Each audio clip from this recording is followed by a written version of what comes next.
Hello friends, hope எல்லோரும் நல்லா இருக்கீங்கன்னு நம்புகிறேன். இந்த வீடியோவில் ஃபுல் அண்ட் ஃபுல் பிளானர் பற்றி தான் பார்க்க போகிறோம். கம்ப்ளீட்டாக நானே ஹேண்ட்மேடாக எனக்காக கஸ்டமைஸ் பண்ண ஒரு பிளானர் தான் பார்க்க போகிறோம். லெஃப்ட் ஹேண்ட் சைடில் இருக்கிறது ப்ரீவியஸ் இயரில் நான் பண்ணது. இப்போது ரைட் ஹேண்ட் சைடில் இருக்கிறது தான் நீங்கள் இப்போ பார்த்துட்ருக்கீங்க. ஸோ ஃபஸ்ட்டு ஸ்டார்ட் பண்ணோன்னே இந்த ஒரு அஃபர்மேஷன். இது சிம்பிளாக நம்மளோட செல்ஃப் மோட்டிவேஷன் தான். ஸோ இது வேணும்னா நீங்கள் ஆட் பண்ணிக்கலாம். உங்களுக்கு வேண்டுங்கிற மாதிரி நீங்கள் இதை பிடிச்ச மாதிரி இதை டிசைன் பண்ணிக்கலாம். ஸோ நெக்ஸ்ட்டு பேஜில் என்ன இருக்குதுன்னு பார்த்தீங்கன்னா, இந்த லெட்டர் டு யுவர் செல்ஃப் தான். ஸோ முக்கியமாக நீங்கள் நோட் இது ப்ரிப்பேர் பண்ணுறீங்க அப்படின்னா பேஜ் ப்ளீட் ஆகாத மாதிரி ஒரு நல்ல ஜிஎஸ்எம் இருக்கிற மாதிரி பார்த்து வாங்குங்க. நெக்ஸ்ட் பேஜில் விஷன் போர்டு. ஸோ இந்த விஷன் போர்ட் தான் ரொம்ப சிம்பிளாக என்னென்ன தேவையோ அதை மட்டும் இன்க்ளூட் பண்ணியிருக்கேன். ஃபஸ்ட்டு பைபிள் 1 டைமாவது கம்ப்ளீட் பண்ணணும். நெக்ஸ்ட்டு டிஆர்பிக்கு ப்ரிப்பேர் பண்ணணும். தென் அதுக்கப்புறம் 50,000 இயர்லி சேவ் பண்ணணும் அப்படிங்கிறது தான். தென் இப்போ நம்மளோட சப்ஸ்கிரைபர் பார்த்திங்கன்னா லெவல் ரொம்ப கம்மி தான். ஸோ அட்லீஸ்ட் ஒரு 500 கெயின் பண்ணணும் அப்படின்றது. வெயிட் பார்த்திங்கன்னா 60 kg தான் இருக்கேன். ஸோ ஆட் ஆகாமல் பார்த்துக்கணும் அப்படிங்கிறது தான். தென் ஒரு தையல் மிஷின், தென் மொபைல் வாங்கணுங்கிறது ரொம்ப நாள் கோல். இது எல்லாத்துக்கும் முக்கியமாக ஃபோக்கஸ் அண்ட் கன்சிஸ்டன்சி வேணும். அதுதான் கீழே உங்களுக்கு கொடுத்துருக்கேன். தென் அதுக்கப்புறம் இதில் இந்த ஆரஞ்சு பாக்ஸ் பார்த்திங்கன்னா கண்டிப்பாக ட்ராவல் ரிலேட்டட் தான். இதில் அந்த மேலே இருக்கிறதுல நான் என்ன எழுத போகிறேன்றதை இன்னும் டிசைட் பண்ணல. கண்டிப்பாக அதை நான் உங்களுக்கு வர இருக்கிற வீடியோஸில் கண்டிப்பாக சொல்லுவேன்.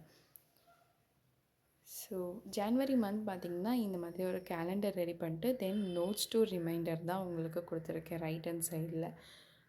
இம்பார்ட்டண்ட் நோட்ஸ் நீங்கள் அதுலேயும் எழுதிக்கலாம், இல்லை கேலண்டர் உள்ளேயும் எழுதிக்கலாம். நெக்ஸ்ட்டு பேஜில் ஹாப்பி மெமரிஸ் கண்டிப்பாக இருக்கணும். தென் ப்ரியாரிட்டிஸ், டு டூ லிஸ்ட்டு, அப்புறம் ஈவெண்ட்ஸு, தென் எக்ஸ்பென்சஸ் எழுதியிருக்கேன். தென் இந்த மாதிரி ஒரு குட்டியான ஹேபிட் ரெக்கார்ட் தான் எழுதியிருக்கேன். இதில் மேக்ஸிமம் 3 ஹேபிட்ஸ் தான் நான் ட்ராக் பண்ணியிருக்கேன். ஏன்னா இதை நான் ஃபாலோ பண்ணாலே அது பெரிய விஷயம். அதுதான் ஏன்னா பிளானர் வாங்கி அதை நம்ம ரெகுலராக ஃபாலோ பண்ணணுங்கிறது நிறைய பேரோட ஆசையாக இருக்கும். பிகாஸ் எனக்கும் அப்படி ஒரு ஆசை இருந்திருக்கு. அதே மாதிரி தான் நான் வாங்கி அதை யூஸ் பண்ணியிருக்கேன். அது ஒரு நார்மலான ஒரு பிளானர் தான். ஸோ நம்மளே கஸ்டமைஸ் பண்ணணும் நம்மளோட ஹேபிட்டை அப்படிங்கிறதுக்காக தான் நான் ரெடி பண்ணியிருக்கேன். இதை நான் வெறும் 1 வீக்லேயோ இல்லை ஒரு 2 or 3 டேஸ்லேயோ ரெடி பண்ணல. நீங்கள் என்னோடய வீடியோஸ் ஷார்ட்ஸ் பார்த்துருந்தாலே தெரியும். கிட்டத்தட்ட ஒரு 1.5 month இதுக்காக நான் ஸ்பெண்ட் பண்ணியிருக்கேன். ஜாய்சன் எப்போ தூங்குறானோ அப்போ தான் நான் இதுக்கு நான் ரெடி பண்ணிட்டு இருப்பேன். ஸோ அவனை தூங்க வச்சுட்டு அந்த கேப்பில் பண்ண குட்டியான டைமில் ரெடி பண்ணது தான் இந்த பிளானர். ஸோ இதை ஏன் நீங்கள் இவ்வளோ டைம் வேஸ்ட் பண்ணி பண்ணீங்க? சிம்பிளாக ஒரு இது பிளானரே வாங்கி அதையே நீங்கள் ரெகுலேட் பண்ணியிருக்கலாமே அப்படின்னு நிறைய பேரோட திங்கிங்கில் இருக்கும். வை? பிகாஸ் நம்மளே அதை செஞ்சு பண்ணாக்கா ஒரு சாட்டிஸ்ஃபேக்ஷன் கிடைக்கும். அந்த ஒரு விஷயம். தென் இவ்வளோ கஷ்டப்பட்டு பண்ணியிருக்கோம், அட்லீஸ்ட் இதை ஃபாலோ பண்ணணுங்கிறதுக்காகவே நானே இதை ரெடி பண்ணேன். ஸோ கண்டிப்பாக அவங்க எல்லாருக்கும் பிடிச்சிருக்கும்னு நினைக்கிறேன். 2025க்கு உங்களோட பிளானர் நீங்கள் வாங்கினீங்களா இல்லை நீங்களே மேக் பண்ணிங்களாங்கிறத மறக்காமல் கமெண்டில் சொல்லுங்கள்.